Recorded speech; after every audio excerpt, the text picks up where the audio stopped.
Bismillahirrahmanirrahim. Assalamualaikum warahmatullahi wabarakatuh. Bismillahirrahmanirrahim. Wassalatu wassalamu ala Rasulillah Sayyidina Muhammad bin Abdillah wa ala alihi wa sahbihi wa man tabi'ahu ila yaumil qiyamah. Amma ba'du, al-Fatihah ila hadratin Nabi Mustafa Rasulillah sallallahu alaihi wasallam ala abaina wa ummahatina wa ajdadina wa jaddatina wa masyayikhina wa jami'il muslimin wal muslimat wal mu'minina wal mu'minat sallallahu alaihi wa alihi suci bin Haji Asnawi wa alihi Haji Ahmad Ghazali bin Haji Asy'ari bin Haji Siti Sanadi bin Haji Muhammad Saleh Syekhina Haji Muhammad Mahmud bin Haji Abdul Rahman Syekhina Haji Musyahid bin Haji Hasan Syekhina Haji Abdul Wahab bin Haji Abdul Samad Syekhina Haji Muhammad Muhammad bin Hamzah Syekhina Haji Syafiq Hadami Syekhina Haji Ahmad Syekh bin Abdul Ghani Syekhina Haji Abdul Zaid bin Haji Muhammad Zaid Syekhina Haji Muhammad Hashim Mahbub Syekhina Haji Jamal Musa Syekhina Haji Abdul Muqtis Saleh Syekhina Haji Ahmad Zaid Midan Syekhina Haji Muhammad Salih Mukhtar Zaid Muhammad bin Alawi Abbas Al-Malik Al-Fatihah. A'udzu billahi minasyaitonir rajim. Bismillahirrahmanirrahim. Alhamdulillahi rabbil alamin arrahmanir rahim maliki yaumiddin. Iyyaka na'budu wa iyyaka nasta'in ihdinas siratal mustaqim. Shiratal ladzina an'amta 'alaihim ghairil maghdubi 'alaihim waladdallin. Rabbi ighfirli wa li warhamhuma kama rabbayani shaghira. Amin. Bismillahirrahmanirrahim. Qala al-mu'allif rahimahullahu ta'ala wa man naf'a bihi wa bi'ulumihi fid darain. Amin. Bismillahirrahmanirrahim. Kadzalika ay ada'us salati rak'atil fajri fil bait. Kita masih melanjutkan persiapan berangkat dari rumah menuju masjid pada sholat subuh yang kita sudah mulai jauh sebelumnya, dari mulai bangunnya sebelum fajar, persiapan bersucinya, dari mulai mandi hadasnya, berwudunya atau tayamumnya. Wa kadzalika, dan hal itu ay ada shalat, melaksanakan salat raka'atain fajr, 2 rakaat subuh bil bait, kalau bisa di rumah. Salat qobliyah subuh kalau bisa di rumah. Nah, karena yang ada Rasulullah sallallahu alaihi wasallam, begitulah yang pernah dilaksanakan Rasulullah sallallahu alaihi wasallam. Saya ulang ceritanya, Rasul itu rumahnya sekarang yang menjadi kuburnya. Jadi rumah Rasul sama masjid nempel.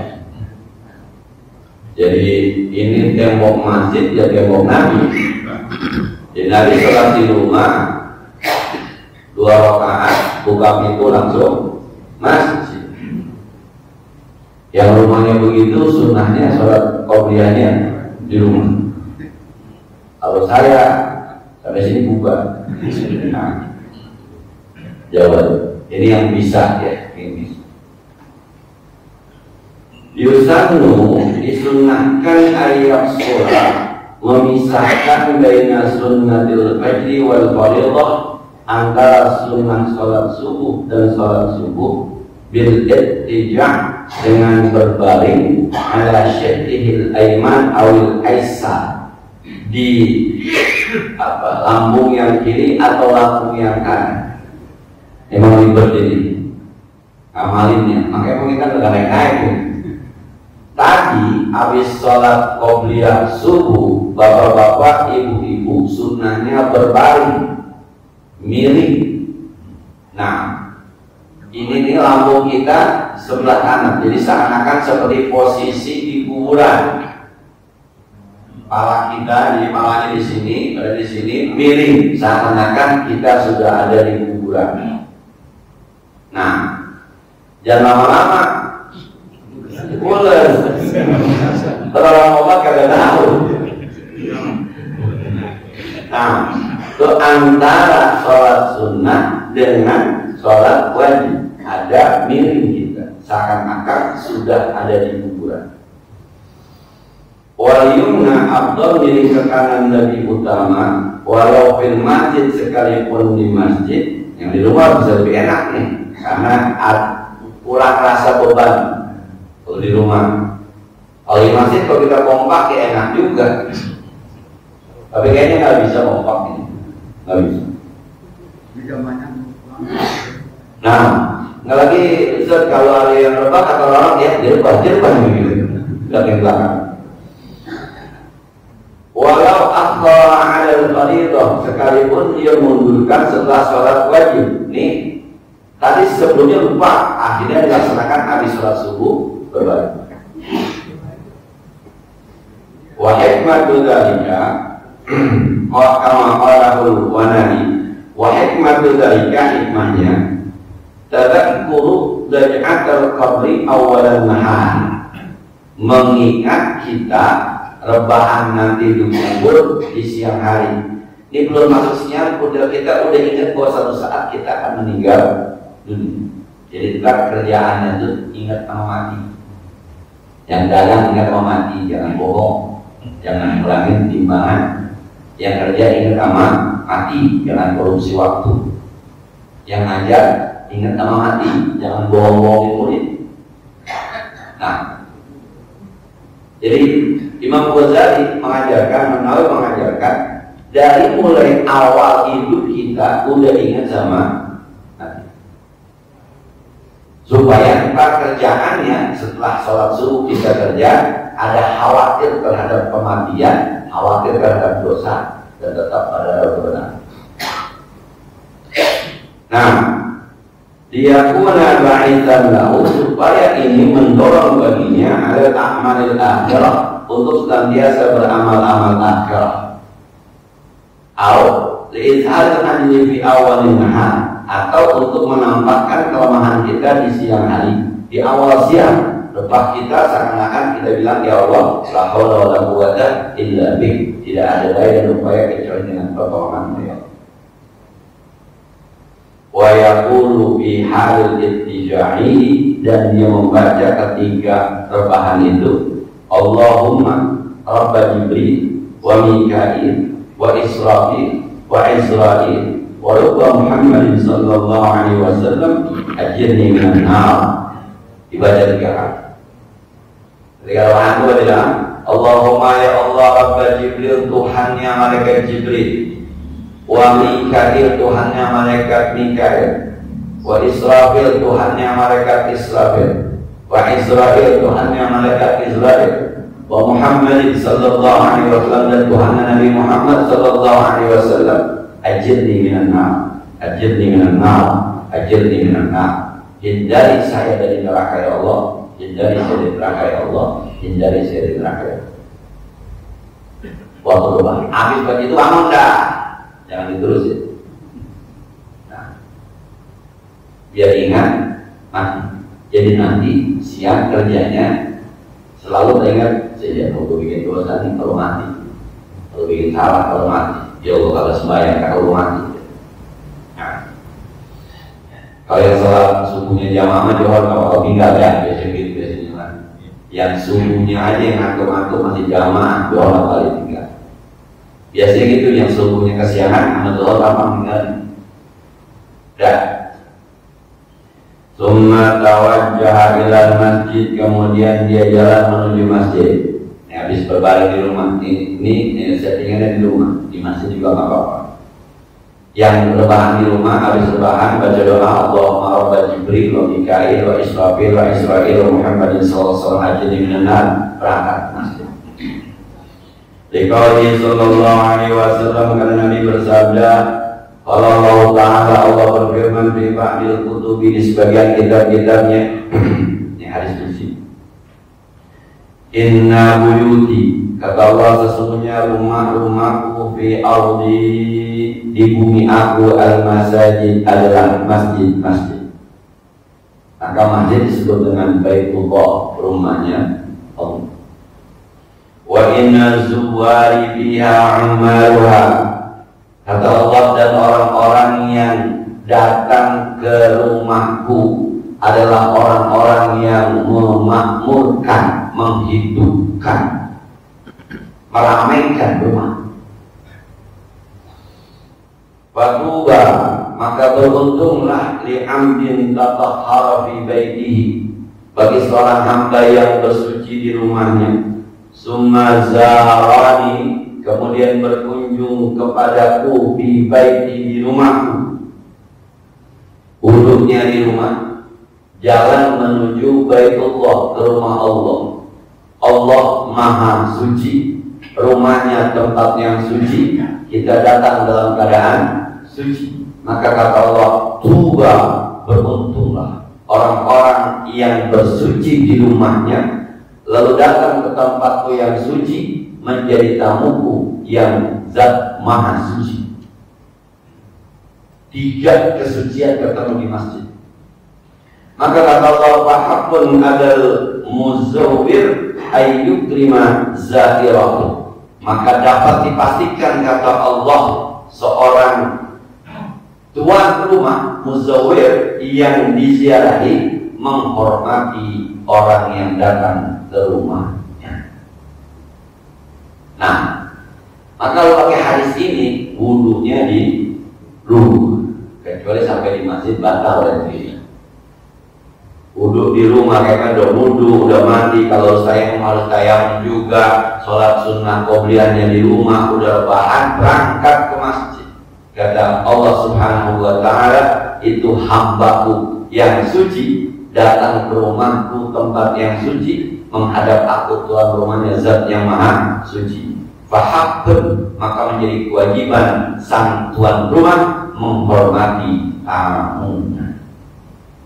Atau bersungguhlah orang-orang yang sering ke masjid, ya, sholat, masjid sholat, bukan rumah lebah. Nah, Bapak ada satu masjid di daerah mana itu, di perusahaan itu. Kalau saya pernah jadi khotib Jumat bulan puasa, ramai betul. Ketika saya pulang, nggak ada yang bubar, saya luar biasa, rebah lah. Karena masjidnya ada AC-nya, nungguin masuk kerja lagi jam 1:30, karena bulan puasa nggak ada yang makan, itu rebah. Maka di khotib Jumat di perusahaan yang lama-lama, bahwa mereka merubah di bulan puasa hari Jumat. Dan ini keutamaan orang yang duduknya di rumah, jalan menuju masjid. Wala tada'is salata bil jama'ati, Anda jangan tinggalkan salat berjamaah subuh. Ini awalnya. Di qauli sallallahu alaihi wasallam, kan Nabi pernah bersabda, man shalla arba'ina yawman, siapa orang yang sholat 40 hari as-salawati fi jama'atin, sholatnya semuanya berjamaah, la taqutuhu biha, tidak pernah ketinggalan di 40 hari itu takbiratul ihram, takbiratul ihramnya imam. Dia datang 40 hari zuhur, imam belum takbir, dia udah sampai. Asar begitu, maghrib begitu, isya begitu, subuh begitu. Mohon maaf, nggak pernah jadi masbuk. Nah, selalu ikut dari rakaat pertama, dari awal ketika imam takbir. Selama 40 hari, selama 5 waktu. 200 waktu itu. 200 waktu. Tanggal 5 kali 4, 200 waktu. Maka kata Rasulullah SAW, kata Allah lahu bara'atain, Allah catatkan, Allah pastikan orang itu mendapatkan 2 kebebasan, minan nifaqi wa bara'atun minan nifaq wa bara'atun minan nar. Orang itu terbebas dari penyakit munafik dan terbebas dari neraka. Allah dari. Jadi mau menghindari neraka, sholat berjamaah selama 40 hari di 5 waktu, tidak pernah ketinggalan takbiratul ihramnya imam. Bisa ya? Insyaallah bisa. Jangan ngomong ini ya, gimana Ustaz, udah 39 ketinggalan. Jangan ngomong gitu. kerjain aja, memang ini nggak parah itu nggak parah gitu. Nah, terserah, nggak mesti jamaahnya di 05, nggak mesti. Di jalan misalnya setengah 12, jam 12 kurang seperempat mampir ke masjid, jamaah juga. Nah, jadi wait, udah mau jawab nyari masjid. Jadi bukan habis zuhur baru masjid, bukan. Zuhur jam berapa sekarang? Jam 12 kurang 10 misalnya. Jam 12 kurang 10. Tas setengah 12 ada masjid berhenti ya. Mengapa? Gak kita main nungguin imam takbiratul. Kalau kita kan kebanyakan kita ada jam 12, kalau ada setengah 1 jadi lagi masjid mana kan. Akhirnya kita ketinggalan dengan takbiratul ihram. Dan ini sebenarnya motivasi supaya kita bisa sholat berjamaah, menghilangkan penyakit kemunafikan itu dengan berjamaah minimal 40 hari. La siyama subuh, apalagi subuh. Nah, fa innal jama'ata biha afdal minal jama'ati fil isya. Karena jamaah di subuh itu lebih utama dibanding jamaah di sholat isya. Wal jama'atu fi hadhihi afdalu minna fi sa'ir shalawat. Dan berjamaah di sholat subuh itu lebih utama dibanding sholat jamaah di semua sholat. Jadi kalau mau dikasih ranking pertama itu jamaah sholat subuh. Yang kedua ada yang bilang isya, ada yang bilang asar. Yang keempat baru kemudian zuhur, yang kelima maghrib. Maka maghrib berjamaah banyak. Nah, itu kalau yang terakhir jamaah. Bukan nggak bagus, bukan. Ini mah kalau mau dirankingin semua jamaah bagus, sholat jamaah semuanya bagus. Kalau mau dirankingin dari segi waktu, dari segi upaya kita untuk mendapatkan itu, maka yang paling abdul adalah jamaah subuh. Jadi saya bilang jamaah subuh paling abdul, jangan yang lain dicuekin ya. Aku mau subuh aja lah. Abdul, bukan. Dari semua yang kayak sekolah SD, SMP, SMA, Pak. Kira-kira dari kita itu yang paling berasa sekolah di mana? SD, SMP, SMA. SD. Ya udah gue SD mau SMP, bukan begitu bukan. Ini semuanya harus dikerjakan, semuanya harus dilakukan. Cuma kalau belum dikasih ranking dari semua yang kita kerjakan itu, yang abdul adalah calon presiden Pak, semuanya baik. Cuma bagi kita yang terbaik, negeri. Calon presiden semuanya baik. Cuma bagi kita masing-masing ada yang terbaik. Nah, maka debat presiden kan pengaruh Pak sama orang yang belum punya pilihan. Debat presiden itu sama orang yang hatinya udah ada pilihan, enggak akan ada perubahan. Nah, pokoknya nomor 1 menang kelak, nomor 2 menang kelak, nomor 3 menang kelak. Jadi yang kalah kelak itu siapa? Kalau semuanya menang kelak, karena yang ngomong yang punya pilihan. Nah, masing-masing emang kagak berubah itu. Kalau menurut saya kalau udah punya pilihan, apalagi caleg yang partainya berarah ke salah satu presiden kan mau tidak mau, ya nggak bakal berubah. Tetap aja itu yang nomor 1, itu yang baik. Itu hanya untuk orang-orang yang masih, yang paling tidak kita bisa melihat lah. Katanya orang baik, jika orang itu bicara, kita bisa melihat siapa yang gini cara orang baik bicara. Kalau orang terbaik bicara di Indonesia sementara ini juga orang itu begini cara bicara. Nah, susah barangkali bapak-bapak bisa mencalonkan. Siapa yang menyuruh dia? Kadang-kadang begitu. Ustaz kagak nyalonin, gua mau yang nyalonin kagak gitu. Kagak ada. Andai kan nyalonin yang milih siapa? Tahu diri aja pada. Dan kemudian wa amma afdhalus sholawati wa hiya sholatul asyri. Tapi kalau ranking sholat paling utama kata Imam Nawawi adalah sholat asar.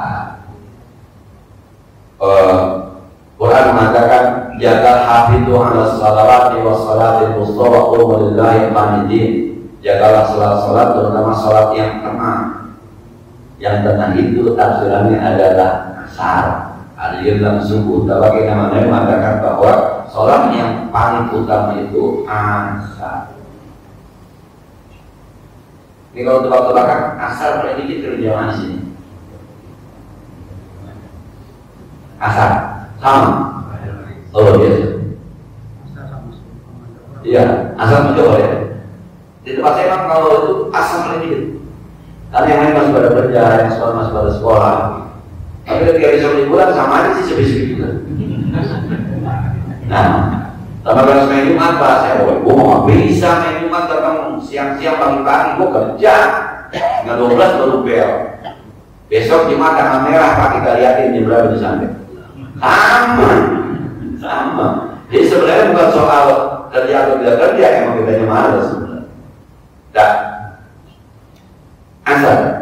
Wabil hadis Asbahat mengatakan man syahidal isya, siapa orang yang sholat jamaah di waktu isya, maka anna maqama nisfa lailatin, maka seakan-akan dia udah sholat setengah malam. Wa man syahida syubha, siapa orang yang ikut sholat jamaah di sholat subuh, maka anna maqama lailatan, maka seakan-akan dia sudah sholat satu malam penuh. Kalau isya berjamaah itu pahalanya sholat setengah malam. Kalau subuh berjamaah itu pahalanya sholat satu malam. Kalau digabung isya sama subuh itu luar biasa. Jangan dipilih Pak. Subuh hanya begitu. Isya mengamal nggak mesti setengah doang. Ini ibadah tukang dagang. Bukan karena Allah cuma ini, karena pahala. Nah, tapi saya tidak ketemu di sini. Sholat yang paling berat, sholat yang paling berat yang dilakukan oleh orang munafik adalah isya dan subuh. Nah, kalau di hati kita masih ada berat sholat isya berjamaah, sholat subuh berjamaah, maka ada sedikit penyakit munafik ya. Ini harus dilawan. Sholat terberat bagi orang munafik adalah subuh dan isya. Maka kata Nabi begitu, yang sholat isya berjamaah setengah malam, yang sholat subuh berjamaah full satu. Nah, ini keuntungan orang-orang yang istiqomah dengan sholat jamaah.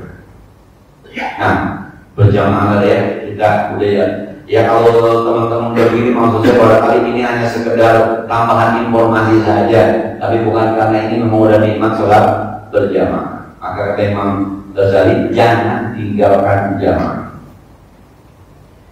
Jangan kalah semacam-macam dah bayar. Kadang-kadang ada orang dulu malas banget sembahyang di masjid, bilang begini, lu gak pernah ke masjid sembahyang isya Ustaz. Saya kalau sembahyang isya ke masjid, nanti dia kata tahajud. Lah bisa gitu, pulas saya sengaja habis isya tuh jam 10 saya tidur untuk isya. Lalu bangunnya jam 2, setengah 3, karena saya belum sholat isya sekaligus tahajud. Nah, saya bilang nggak bisa tuh isya dulu, kalau tahajudnya bisa. Saya kalau isya tahajudnya itu siang. Pak, yang semacam ini termasuk mabdu. Ini penipuan setan. Perintahnya sholat wajib di awal waktu berjamaah, itu perintahnya. Nah sekarang kalau misalnya dia berdas isya, kesiangan berapa waktu yang siang? Isya sama subuh. Kalau kagak, enggak, gua pasti bangun. Kapan-kapan kagak. Tapi kalau isanya udah, andaikan dia kesiangan, dia ketinggalan cuma subuh. Jadi setan menggoda kita bukan cuma urusan yang dilakukan ketika kagak benar, urusan yang benar dan kita anggap itu yang paling benar. Ada yang bilang begini, ya Allah, sholat pakai perhitungan, jamaah 27 sendiri satu pakai perhitungan sama Tuhan. Yang ada 27 sama 1 itu Nabi, bukan kita perhitungan. Kata Nabi kan keutamaan sholat jamaah dibanding sholat sendiri itu kan 27. Yang bilang siapa? Nah, bukan kita perhitungan, bukan. Lu males-males saja, jangan pakai nyari dalil. Yang lain orang yang sembahyang jamaah. Kalau ada orang yang bisa sembahyang jamaah dulu belum, minta ampun sama Allah, berdoa. Jangan yang lain yang dia. Nabi yang nyuruh. Coba cerita saya Pak itu, ini cerita Allah benar, ini ada di buku karangan Habibur Rahman As-Siraj. Novel ayat cinta. Saya lupa buku judulnya apa.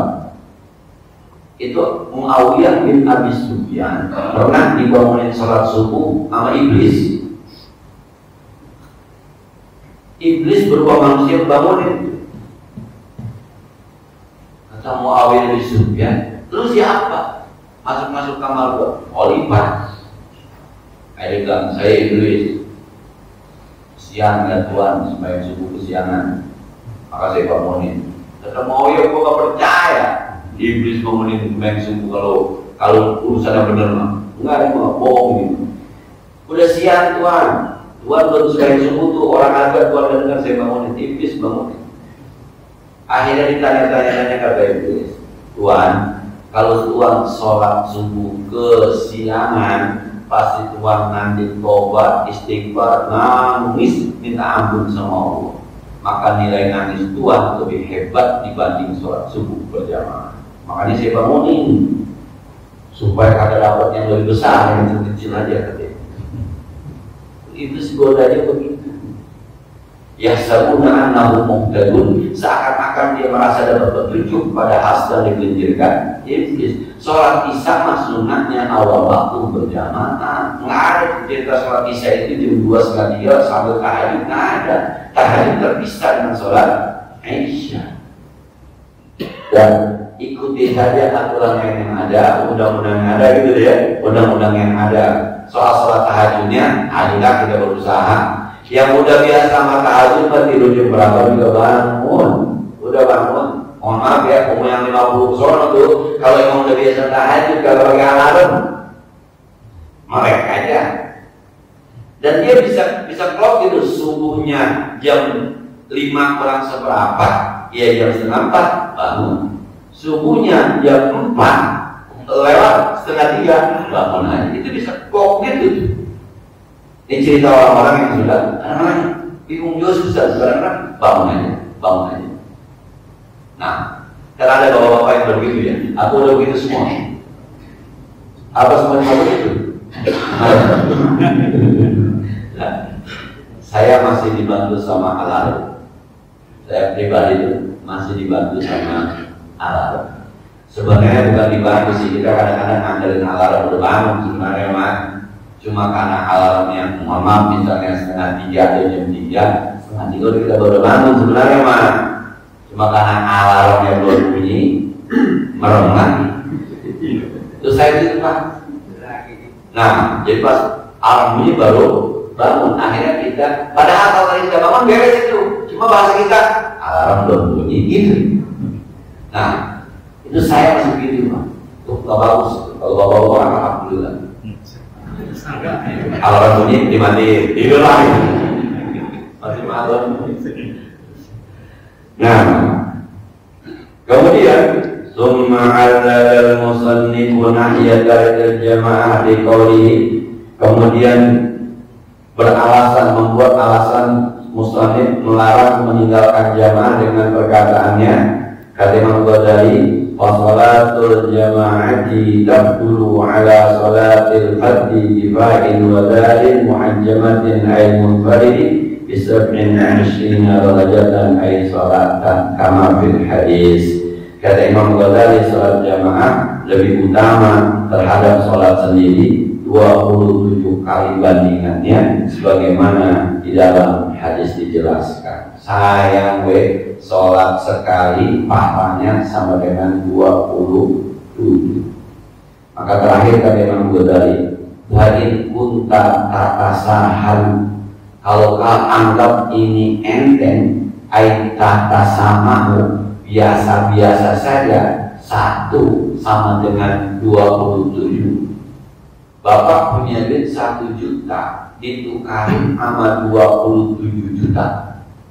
Bapak punya duit 10 juta ditukar sama 270 juta, lalu menganggap itu biasa-biasa saja. Cuma 27 juta. Cuma 270 juta.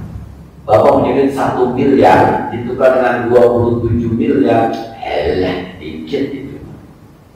Kalau ada yang berpikiran semacam itu, bimisli hadza ribhi, terhadap keuntungan yang luar biasa ini, wa hiya fadilatul jamaah, dan yaitu keutamaan jamaah, Fa'ayyu fa'idatin laka fi talabil ilmi, lalu mana manfaat Anda untuk ilmu? Anda ngaji, kemudian dikasih tahu sama Nabi, sholat jamaah itu 1 sama dengan 27.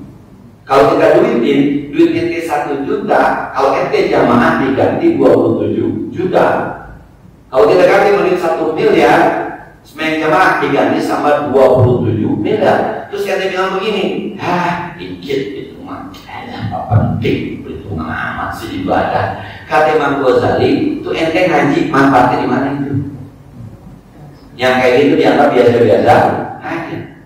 Imam Ghazali kalau kita yang panjang nih, kalau saya narik ke lampu dulu masa ngaji lah, ada manfaatnya. Lah kalau 1 dibalas 27 kagak ada manfaatnya, ilmu ente di mana berarti? Berarti ngajinya kagak bermanfaat. Sementara wa innama samaratul ilmi al-amalu bi. Sementara yang namanya ilmu itu buahnya ketika diamalkan. Kalau urusan yang pahala aja Nabi bilang ente hadisnya sahih masih kagak mau, 27 kagak mau masih. Pada kerjanya gampang, masjidnya ada, imamnya ada, wudunya ada, tuh masjid ada karpetnya, kagak pakai bayar, ada AC-nya, adem, anti panas, masih kagak dikerjain, ya lu mengaji nggak ada manfaatnya. Orang-orang yang kita kan kadang-kadang semuanya tinggal terima beres, Pak. Jadi imam kata, ajan kata, qomat kata, terima beres. Kalau kagak punya air, kalau di belakang mau air wudhu gratis. Kalau tak amal kita lewatin, nggak manggil. Woi bayar, woi nggak.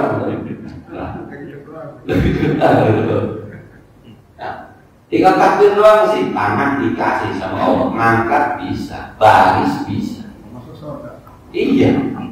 27 gua kasih tuh kira-kira gimana 27 masih kagak mau. Kata Imam Ghazali itu kagak manfaat. Kira-kira gitu. Ya, mohon maaf bapak yang kemarin udah datang saya nggak hadir, mohon maaf karena 5 hari diare, biasanya diare 2 hari. Nah, ini bisa 5 hari luar biasa. Belum tua rupanya saya ini lama diare ini. Ya diare biasa dibayar lemes, mulut baik, ada meriangnya. Dari mulai ya orang kita kan gitu, kalau sakit pertama misalnya pasti angin kan, angin COVID udah masih juga 24 jam masih juga, rumah sakit diinfus masih juga, wah ini dok belum bener ikhtiar ini.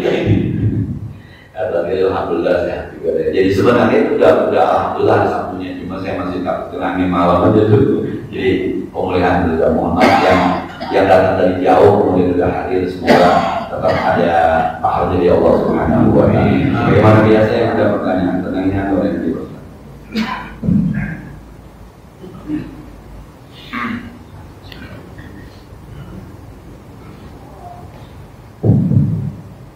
Assalamualaikum warahmatullahi wabarakatuh. Ustaz, pembahasan tadi persoalan sholat yang dekat dengan masjid itu nama saya. Karena itu sama yang saya suka ini kalau ini kan pertama sholat fajar, begitu sholat subuh. Nah ini yang saya agak bingung itu, apakah sholat fajar ini kalau kita yang tadi sebelum azan dan sebelum azan, habis itu setelah azan baru kita sholat qobliyah subuh. Habis itu kita masuk ke masjid ya, masjid ayatul masjid. Jadi yang kadang-kadang yang abdolnya itu kalau menurut Imam Ghazali berarti kan sebelum azan kita udah sholat fajar, begitu azan kita sholat qobliyah subuh. Nah begitu sholat qobliyah subuh sampai masjid kan nggak perlu sholat ayatul masjid. Itu bagaimana maksudnya? Yang mau lebih baik seperti apa? Lebih dulu. Kira itu maksudnya. Assalamualaikum warahmatullahi wabarakatuh. Mohon maaf, kalau ditanya saya gitu ya, maka sholat sunnah fajar dengan sholat qabliyah subuh sama.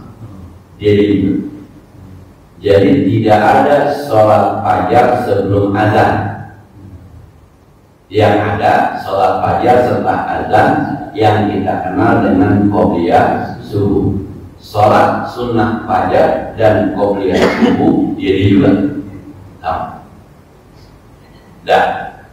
Jadi tetap habis azan. Nabi sholat fajarnya setelah azan, cuma di rumah. Habis itu kemudian berbaring, baru kemudian ke masjid.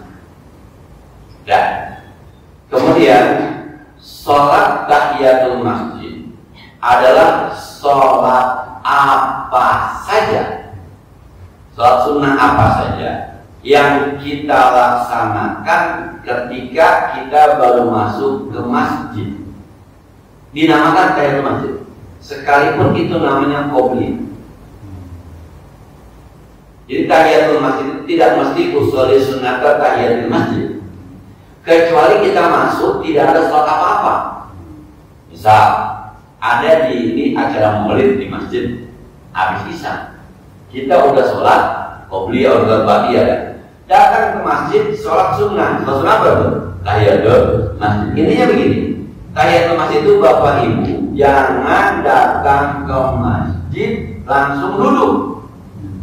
Upayakan sholat sunnah. Sholat sunnah apa saja masuk kategori tahiyatul masjid, kecuali tidak ada sholat sunnah apa aja.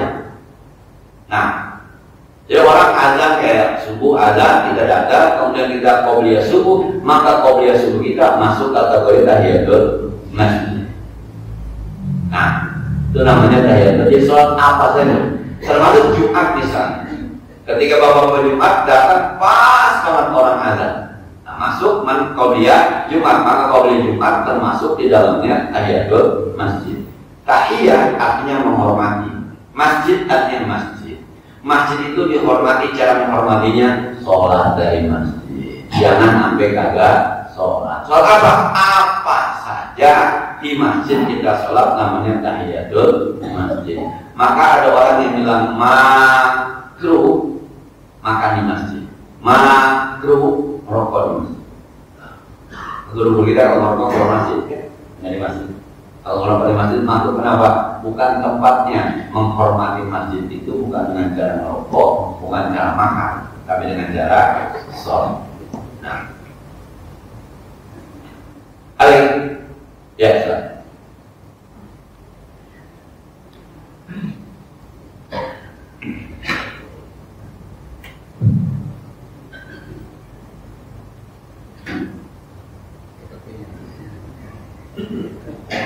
Assalamualaikum warahmatullahi wabarakatuh. Ustaz, saya pernah dengar ya, kalau kita sholat berjamaah itu semuanya sudah ditanggung sama imam. Jadi dalam suatu pembicaraan ada yang bilang gitu, lu kok rajin amat sih sholat berjamaah? Iya, soalnya kalau gua sholat sendiri gua nggak khusyuk. Kalau gua sholat berjamaah kan gua bisa relate, gua ikut imam aja, gua udah dapet gitu pahala gua. Jadi motivasinya sholat berjamaah ada nanggung. Kalau dia sholat sendiri, mungkin dia pikirannya kemana-mana, gitu, satu A. Satu B-nya itu saya sering orang berkata begini, oh kamu sudah sholat ya? Apakah hati kamu ikut sholat? Tapi saya ingin mendengar dari Ustaz, apakah ruh yang ada pada kita itu ikut sholat tadi?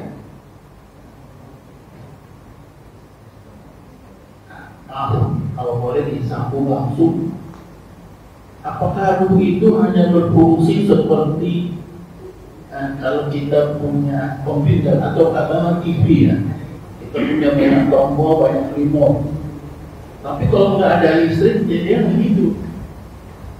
Jadi apakah ruh ini berperan hanya sebagai cari listrik aja? Karena kan orang bilang kalau ruhnya pergi itu udah jasad nggak bisa ngapa-ngapain. Sehingga peranan ruh di sini apakah hanya untuk menggerakkan semua komponen yang ada dalam tubuh manusia, atau dia punya peran lain? Mohon pencerahannya Ustaz. Terima kasih. Waalaikumsalam warahmatullahi wabarakatuh. Yang dimaksud ditanggung imam itu bukan pahalanya, bukan dosanya. Kata Nabi, ju'ilal imam liyutamma bih, dijadikan imam untuk diikuti. Maka gerakan kita itu nggak bakal lupa jadi makmum, sebab ada yang nanggung imam yang harus diingetin berapa rakaat. Nah, imam lah yang akan membaca kalau maghrib bisa subuh surahnya dan fatihahnya, sementara kita hanya menggunakan baca fatihah di madzhab Syafi'i. Walaupun di madzhab Hanafi makmum nggak usah baca fatihah juga, karena tugasnya wa idza quri'a al-Qur'an fastami'u lahu wa ansitu. Nah, jadi yang ditanggung itu bukan pahalanya, bukan dosanya. Imam berjamaah karena ada makmum dapat 27. Makmum berjamaah karena ada imam dapat 27. Itu istilah nanggungnya begitu. Karena ada imam lah, maka ada makmum. Karena ada makmum lah, maka ada imam. 27 dapat. Jadi kalau orang bilang aku dengan jamaah, karena ditanggung sama imam, bukan yang ditanggung kalau kaki bulat-bulat ditanggung, bukan. Yang ditanggung itu gerakannya, jumlah rakaatnya. Si imam nggak boleh lupa kalau misalnya. Maka mau nanti negor tuh, karena sekali lagi kalau udah jamaah, insya Allah kita nggak lagi ingetin berapa rakaat, atau udah biar aja sekalian imam. Nah, sama Pak kalau kita tahlilan tuh, la ilaha illallah. Bapak jadi jamaah, bosan itu capek-capekin aja. Biar aja gitu yang mimpin. Jadi kenapa ada itu? Dia begini, Mas Imam, kurang nih, masih kurang dia bilang. Udah biasa terima aja Pak. Tinggal ngikutin lo masih kurang. Jadi hitungan dia baru 95, belum 100. Masih kurang 5 ya kakak, tapi iseng aja pakai ngitungin. Udah ikut aja. Itu yang kalau dalam bahasa tasawuf kadang-kadang begitu. Anda naik pesawat nggak kenal sama pilotnya, bisa nyaman. Masa Anda hidup Allah yang ngatur pakai kakinya. Nah, udah ada imamnya udah. Dan yang pertama. Yang kedua, yang diminta untuk sholat itu adalah badan kita, bukan ruh. Lihat ayatnya. Farka'u ma'ar raki'in wasjudu ma'as sajidin. Rukuklah kamu bersama orang-orang yang rukuk, sujudlah kamu bersama orang-orang yang sujud. Di hadis tadi itu saya lanjutkan, bila imam melihat fa idza kabbara fakabbiru. Kalau imam takbir maka takbirlah. Wa idza raka'a farka'u, kalau imam ruku maka rukuklah. Wa idza qala sami Allahu liman hamidah faqulu rabbana lakal hamd. Semua itu bicara badan, bicara. Maka namanya sholat itu ada rukun fi'li, gerakan, ada rukun qauli, ucapan, ada rukun niat. Nah, kalau ngomongin dulu, saya harus membatasi diri dengan ayat yas'alunaka 'anil ruh, qul ruhu min amri rabbi wa ma utitu minal ilmi illa qalil. Mereka bertanya pada kalian tentang ruh, katakanlah ruh itu urusan Allah. Wa ma utitu minal ilmi illa qalil. Nah, cuma memang ada yang memperumpamakan, ada sebuah komputer gitu ya, maka jiwa kita, nafsun kita, nafsun itu jiwa, nafas, itu adalah pikiran kita. Jadi kalau kita kadang-kadang tidur, ngimpi, kemudian bisa cerita, itu kalau di komputer yang suka menyimpan itu benar. Memori dan nyimpan. Nah, itu kadang-kadang badan kita tuh monitor. Apa yang diinstal itu yang muncul di monitor. Maka tingkah laku kita tergantung ilmu kita. Betul tadi, ruh itu setrum. Setrumnya hidup, monitornya mati, tapi zaman ada CPU-nya itu orang tidur namanya. Tidur dia, programnya tetap jalan. Nah kalau orang tidur itu ngimpi, ngimpinya dia bisa ingat tuh, ketika tidur bisa ingat itu. Maka tampilan monitor itu tergantung apa yang diinstal. Tapi ini semuanya tidak ada apa-apanya kalau setupnya dicabut. Cuma hakikat setup kan kita nggak tahu warnanya apa merah, apa hijau, apa. Intinya bahwa artinya kita bicara dulu hanya dibatasi perumpamaan saja. Tapi hakikatnya itu pemautin sebenarnya ini illa. Itu dia. Sudah nembak maaf. Al-Fatihah. Bismillahirrahmanirrahim. Alhamdulillahirabbil alamin. Arrahmanirrahim. Maliki yaumiddin. Iyyaka na'budu wa iyyaka nasta'in. Ihdinas siratal mustaqim. الذين أنعمت عليهم غير المغضوب عليهم ولا الضالين اللهم صل وسلم وكرم وبارك على سيدنا محمد وعلى آل سيدنا محمد اللهم انفعنا بما علمتنا وزدنا علما ينفعنا ربنا زدنا علما نافعا وفهما سائلا ولسانا ذاكرا وقلبا شاكرا اللهم إنا نعوذ بك من علم لا ينفع من شر لا ينشع من جهل لا يشفع من دعاء لا يسمع نعوذ بك من هؤلاء الأربع صلى الله عليه وسلم محمد وعلى آله وصحبه وسلم والحمد لله رب العالمين السلام عليكم ورحمة الله وبركاته.